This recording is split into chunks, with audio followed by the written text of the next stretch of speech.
What is going on, everyone? My name's Boyd, and I'm back with some more Age of Mythology, the Titans action, spawning in at the top of the map in the blue color, playing as Hades. His name is ChronoJJ. His opponent today in the red color, playing as Odin. His name is Dragon. The map is Borderlands. This is game number 2 for the first ever Old Man Showdown, featuring, well, these two amazing individuals. And obviously, credit goes to the person who started this whole thing, ChronoJJ himself, deciding to say, you know what? I think what would be a really good idea was if I challenged a bunch of really strong old people to Age Mythology games. And Dragon is a really strong Age Mythology player, and he is being challenged. And ChronoJJ is already forgetting to build villages at this vital stage of the game. 1 minute and 5 seconds in, still no villages, and that's just what happens in old age. You forget things. You wake up one day and you're like, I'm 52 years old and I need my cup of coffee or my tea, and my name is what's my name again? Where did I leave my keys? Oh, my suspenders. Suspenders are so much more nicer. Oh, my villages! I need to build villages. Right, good. He's got them going again. Fantastic. Dragon, on the other hand, he is a well-oiled machine. He has been taking his multivitamins. He's been doing his early morning walks and jogs even, and he's been putting in the effort. No villages getting delayed here for Dragon, but he is in the difficult point of this game where he has to fight against the Hades as Odin. It's a big step for him. Odin, generally speaking, has some crazy good value with Ragnarok. However, when you play against Hades, that Ragnarok becomes a lot more difficult to become useful against the crazy high building HP, and also, more importantly, the pierce damage bonus of towers that you get, and fortresses and buildings and things like that. So what we generally see from Odin players, or at least the really, really good and old Odin players, is they go for tier here. They go for early tier, and they try and hit timings with Huskarl to clean out any sort of Toxotes. Norse late game is one of the very few late games that can defeat the Tower Petropolis Toxote disgustingness of a Hades player. And the answer to that is Huskarl Frost Giant. And you get tier Huskarl Frost Giant, you get bravery, you can push through it. That forces out Past, and then you have to start making raiding cavalry, and things become a little bit more difficult against a competent Hades player. But we are seeing that this is ChronoJJ after all, and perfect play isn't something that we've ever been a fan of in this channel here at all. ChronoJJ, on the other hand, he's like, you know what? I'm not going to play Hades the way you think I'm going to play Hades. I'm going for a big man with a big club, and I'm going to start whacking away at your base. He was under the pump in that first game, and he's had enough of it. He says, back in my day, we used to whack our kids. Oh, I used to get disciplined with the club, and nowadays it's all feelings and just being nice to each other. I'm going to show you what it's like. We're going back to the 1962 of all things. We do see that Freya is on the way for Dragon. ChronoJJ has his areas coming 30% of the way through. He's throwing up a wall here, and the Raven spots it. The problem with this, though, is that Dragon has a really, really nice back gold mine here, and he's actually running both of his Ulsark forward. And I wonder if the idea here is going to be throw down a longhouse on this side of the map and then just use that to be so far away from the incoming pestilence. But who knows? And we are seeing, well, I don't know what Dragon's going to do. There's a couple of really interesting ideas on this map you can do with this. You can get the early forest fire to open up the map here, so you can both defend and attack at the same time by running straight through here. But that does then open up the sentinels, which will easily defend against this middle section. There's the Ares coming through. We see a military academy and an archery range for ChronoJJ. Dragon throwing down his longhouse. This is in range of one pestilence here. The Ulfs are going to be searching for a lumber camp, but I think this is what ChronoJJ's wanting here. He's got the 4 villagers on this wood here, and he's got nothing else. I'm not sure if this if this income here for ChronoJJ quite works, he's not going to be able to afford to make houses plus Toxotes. You need to build like a house and a Toxote every 15 seconds plus 30 seconds. So you need a little bit more than 5 on the wood, but we'll see how he goes. The Ulfsuck are coming with harass. Sentinels does get forced out here. That's going to force the Ulfsuck back. The Valkyrie does come in, and it's actually going to pick off 2 villages. ChronoJJ too slow. Casts his own pestilence over here. The Cyclops getting pushed back. Another villager falls here. The Valkyrie almost gets picked off. That is one of the most value forest fires you're going to be seeing here in this game. However, now we do see that this is opening up. This means the heroes can walk straight through. We've got the Cyclops out. The house does get denied here. The raiding cavalry are getting built, and now ChronoJJ is going to have to look for something to attack. He can make his way around to this back hunt. It's not safe here for Dragon, but he will be taking it for as long as he wants. ChronoJJ's got his heart set on attacking this way, though I don't think it's going to be the right choice here. We do see that the Raven has spotted the forward hunt operation here for ChronoJJ, and in classic ChronoJJ fashion, he has forgotten to build houses. But that's not going to stop him. He will throw them down, and we'll see where it goes. He's found the hunt. He's sending the Cyclops over here. The villagers are going to be retreating nice and early. However, the Catastropis is going to be seeing them, and ChronoJJ has fallen for this little trick. The units will be over here. They're going to be making their way over, and I don't know if they're looking to go onto the berry bushes or anything else. The Catastropis moves. He should have ran away from the villagers here. And now the villagers are just going to be probably moving up to these berries or something like that. And now the army for ChronoJJ can come in on this top side. More units getting built here for ChronoJJ. I don't see his Chiron. There's the Chiron. He needs to send that in. Start doing some damage to Dragon. The population is 44 for Dragon to 51 for ChronoJJ. That Catastropis has been pushed back. Watchtowers comes through for Dragon. And now ChronoJJ is in a bit of an awkward spot with this rush where it looks like he's not going to get any more damage done with it. Maybe the best course of action here is to just grab town centers, defend, and try and... Well, obviously you do need to keep building villages, but is that time in the game when you start forgetting things? And like I said...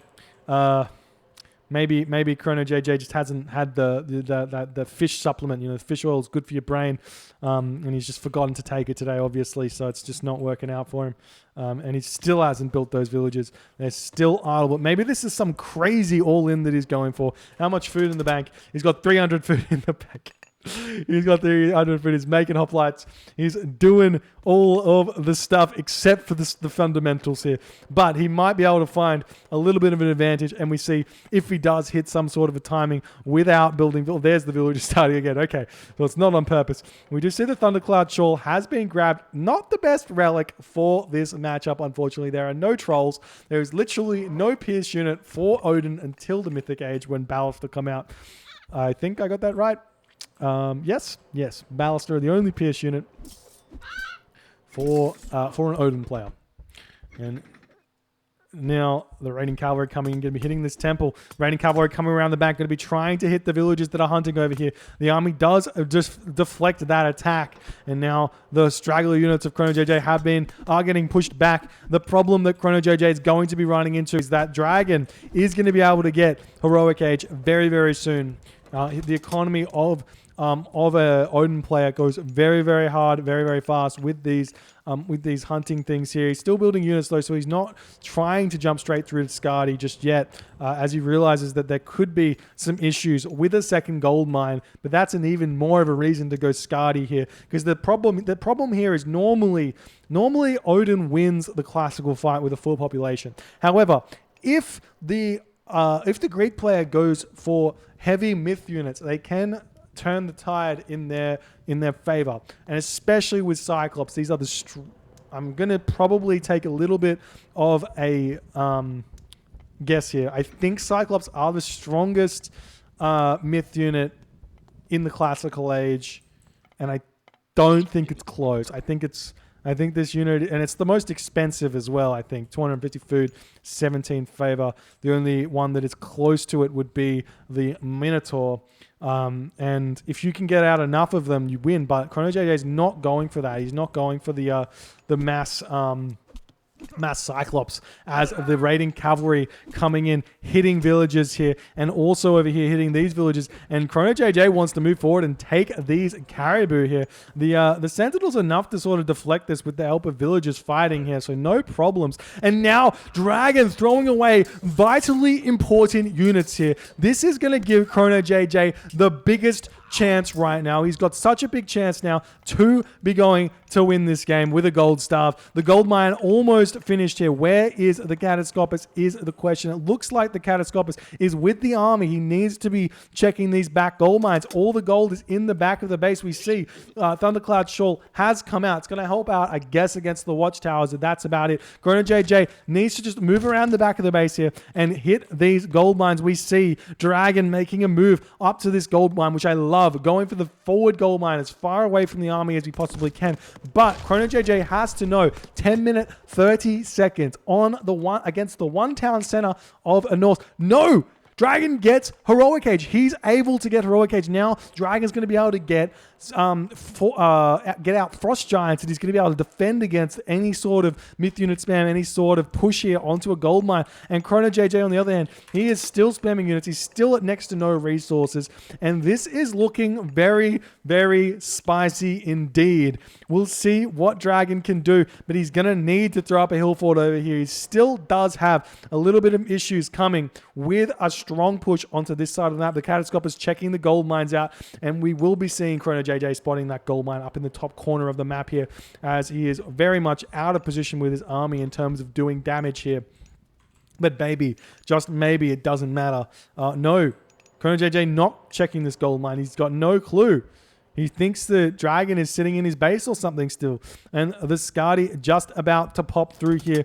And there it is. The Frost Giant, the all-encompassing Frost Giant coming in. The Cyclops getting damaged as well as the Ajax. And you basically just have to concede that Norse has got the initiative until you start getting out Hypaspis basically to deal with any sort of Huskarl pushes here. Because if you get the hill fort down, you get the Huskarl out. Huskarl throwing Axeman just wins against Hoplite Toxote. It's not even close. And we'll see if Dragon is aware of that or not, and if ChronoJJ is aware of that as well. We will be seeing, we do see that ChronoJJ is still on hunt, so his economy is still booming, and yet again, we're seeing ChronoJJ cut villages. I'm not sure if this one is on purpose or not at this point, seeing as he's just trying to save resources to advance. He could go for an Aphrodite push here onto this gold mine. Surely he must know that this is what's going on. There's another gold mine on the map. He has eyes on these two, or had eyes on these two. And now we're seeing him send the Chiron around the top side of the map. The raiding cavalry here are pushing forward, and they run straight past the Chiron, looking for something to raid at this point. And ChronoJJ has come this close to having an idea of where the gold is several times so far in this game, and he's just deciding not to. He's so much army here. I hazard a guess that ChronoJJ has got like 35 villages right now, and the rest military. That's like, I can't do math, but 80 population in military. So. But he's still not going this way. Oh, it's so sad. And now we're seeing him getting baited. He's getting baited to come back over and fight where the army is. We see all of these Hearse are out, ready to deal with myth units. But we are seeing... No, we're still not seeing Aphrodite come through for ChronoJJ. He hasn't built his armory just yet. Temple's coming up. Stable's coming up. Where's his armory? There's his armory. He's got it up, and he has clicked up, and he's going through Apollo now as he sees this. This could be a crazy good attack here for ChronoJJ to bait out the Frost and then jump back into the Underworld passage when Frost comes. This could work.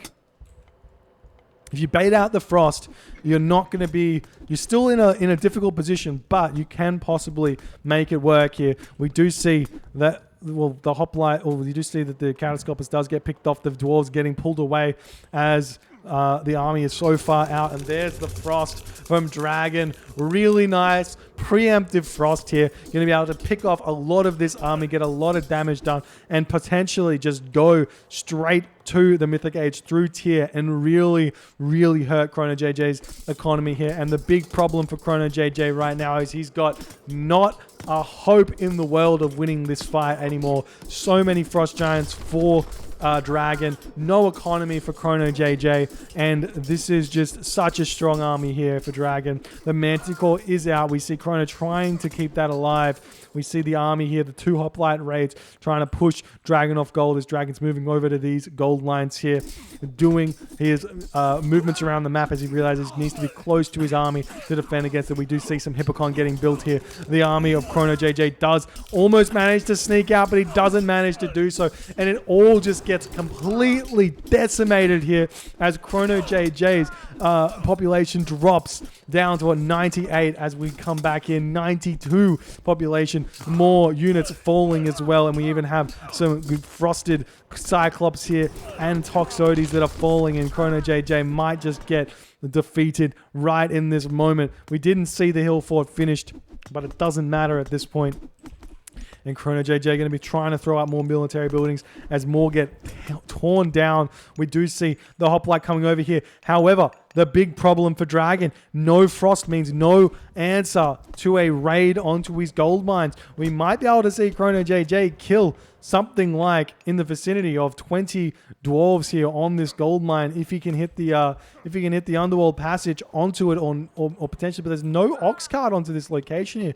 We haven't seen, and there's the ox cart coming out now. The hoplites do get picked off, so no line of sight for ChronoJJ as he's getting pushed in and out of this game here, and I don't see it for him. He's still got a bunch of Hippocon into this stable. That's a nice win for Chrono, but the stable is just about to pop out. He needs to pop them out of it, otherwise the Frost Giants will be able to pick them off here, and they'll run away, but the special attack will come through, and they're actually just going to be deciding to fight here and losing their lives, unfortunately. I don't see, and we do. And Odin's map hacks come in clutch for the a millionth time. How does he find it? We see the wall segment. ChronoJJ saves 2 villagers. Quick walling as if he's playing Age of Empires 2 here. These villagers are just going to sit here taking down the wooden walls. Will take a long time here. Now we'll see if ChronoJJ is going to be able to find somewhere to attack with this army, as Dragon has now got Rhyme out for his Thrym Frost Giants. He's got control of this town center. He's going to have 3 town centers to ChronoJJ's 1 town center. 1 archery range is all I see for ChronoJJ right now. The armory just about to go down, and he's coming in. He's hitting the town center here with all of his units. The villagers just get pulled straight back into that town center, and the town center for Dragon coming up for the 3 of them. We don't see a market, I don't think, for Dragon just yet, but that's fine. How's the resources looking? Dragon's got not many resources in the bank, but he does have a lot of income, so he'll be able to jump to the Mythic Age very, very fast, very, very soon. Looks like ChronoJJ's found the Oseberg wagon, so I mean, if it does get to the late game, he will have a lot of gold income from his trade route, but more hill forts coming down. Now we can start seeing those Huskarl coming out, which they do start becoming very scary very fast, especially heavy Huskarl against completely unupgraded hoplites, which may seem like a counter, but it's just the damage is too high. The damage is just too damn high. All right, we do see Dragon pushing through this wall. He's looking for some raids on gold mines, and it looks like ChronoJJ's been cut off gold. He has been cut off gold. I don't think he even wins against these raiders, and we are seeing a Dragon has found another port of call to attack. The Therm Frost Giants dealing almost 30 damage a second, or doing more than 30 damage a second, but with the armor bonus, almost 30 damage a second there onto the town centers by themselves, plus everything else, plus the fact that 69% pierce armor means the town centers do next to no damage against them, and the town center will be going down very, very fast as ChronoJJ is pushing the raiding cavalry back and not able to defend against it. Well, we do see the Underworld passage coming on here, but I'm not sure if if Dragon even cares. I mean, he probably could just fight this and win with this army alone, but he's deciding to retreat away. He's deciding to retreat away and grab his back town center, go 4 town centers before the Mythic Age. Generally speaking, this isn't something you want to be doing. If ChronoJJ had been in a better position economically, and this is what Dragon was doing, there could potentially be a pretty big comeback through Artemis here. But because ChronoJJ is so far behind, I do not see the possibilities here for him in this game. He's not able to get any raids on to Dragon, so Dragon can just flood units in. The Watchtowers are managing to get a couple of free picks here. Look at that damage from the Sentinel, though, as he just completely snipes that throwing Axeman. And we continue in this game. Another archery range coming down for ChronoJJ. And a big problem that he's going to run into now is he's got no farms, and he's just ran out of his last cow. Are we seeing a Mythic Age? No, we're not seeing a Mythic Age. Are we seeing one from Dragon? Oh, we are seeing Artemis for ChronoJJ. I tell a lie here. ChronoJJ will hit Artemis, but will the damage be enough? Does he go on the main town? He must go on the main town center, surely. With the opening here, we just go to the main town center and we push through here. We force the army into our base here. We do see that the Heavy Huskar are out, the Frost Giant onto this underworld passage. And we are seeing ChronoJJ coming over here, pushing these units away. And now the wooden walls need to come up and defend here, but Dragon just moving in and out here. We don't see... Oh, I would have thought that the upgrade would be that we are seeing fortified town centers here. We are seeing a nice defense of the raids here from ChronoJJ, able to push Dragon back as Dragon is struggling to finish this game off. We are seeing that the town center defending here. He is 90% Artemis. The underworld passage just about to fall here as the units popping back into this location here. The underworld passage does fall as the units pop out. Artemis comes through. We may be seeing Perseus coming out in order to deal with these Frost Giants. It is a really good defense here. We see the Hades Shades coming in, and we will be seeing an earthquake in this main town center, picking off the houses, picking off the town center, picking off a bunch of these buildings, but he doesn't manage to kill the town center as the damage was too much. There were too many buildings here. He picks up a lot of houses, though, so if he gets a fight right now, he can prevent a lot of the army from rebuilding. And I guess that is the risk there. And there's fortified town centers. Old sharks get built here or converted from the villages, ready to build their houses back up. And that is just not going to be enough damage there from ChronoJJ. And we're seeing Dragon just happily returning to this town center after all that's happened here. The Chimera raids may be able to hit some villages here. If you can get some nice Chimera raids onto some dwarves here, he may be in with a shot. But a Ragnarok at this point, which we are seeing from Dragon coming, will easily be enough, even with the Hades defender's advantage. It should not be enough here to defend, but fortified town centers does come in clutch here. Perseus is on the way, but takes 27 seconds, 27 long seconds for it to be coming out, and it's looking like this town center will be going down even with 10 villagers repairing it. There's just too much onto this town center here. The villagers falling, and the Perseus not coming out in time. More Toxotes coming in from behind to push Dragon back, and ChronoJJ probably going to attempt to put this one back up. We do not see those Chimera raids happening just yet, and that means that Balder will come in. If the Chimera raids come in post Balder, Ragnarok just gets clicked, and it's going to be a tough one for him to defend against here. He's got no military barracks, he's got one military barracks, but no Hypaspis production already. No preparation for a Ragnarok. We could probably even see some portable rams being made here before he clicks Rag. No need to rush it, but we'll see. Is he going to be dumping the resources? No, he's not going for it straight away. Not necessary here to risk it, but it will be very difficult to defend even with all of these watchtowers and sentinels here. It's just going to be so much population for Dragon as we're seeing the technologies coming through. Bronze Mail, Quarry, Flood Control. ChronoJJ gets his town center back here. The archery range is getting torn down. Do we see Dwarven Augur? We do not see it. This is such a good upgrade. You get Dwarven Augur, you get 5 rams out. You click Ragnarok. Very, very difficult to defend. But Perseus getting his first value right now as he's been able to take out 1 frost giant. But now there's going to be 5 giants he has to deal with as well. Slightly more difficult to deal with because they are ranged. But obviously there is a little bit of range for Perseus with a range of 5 on his special there. He is getting targeted down very, very fast. One thing with the Perseus, unlike the other heroes, is you don't want to frontline with the Perseus. You don't want him in the front. You just kind of only use him for his special. Treat him like a Medusa or a Mummy. And you just leave him in the back, run him in when you want to use his special, run him out because he costs so many resources. But he did pick up a couple of myth units, so it was worth it at that stage there. And we are seeing this push still happening. Still no rag, no what do you call it? No rag, no siege. So Dragon's just happy to just sit on rag at this point and bank resources. This is one thing you can do against Hades with Norse if you're in a good position, as ChronoJJ does tap out. GG, well played. I'll continue the thought. One thing you can do with Rag as Odin against Hades is set up for a Balder, a Baluster Tower walls and, sorry, a Baluster wall fire giant kind of push.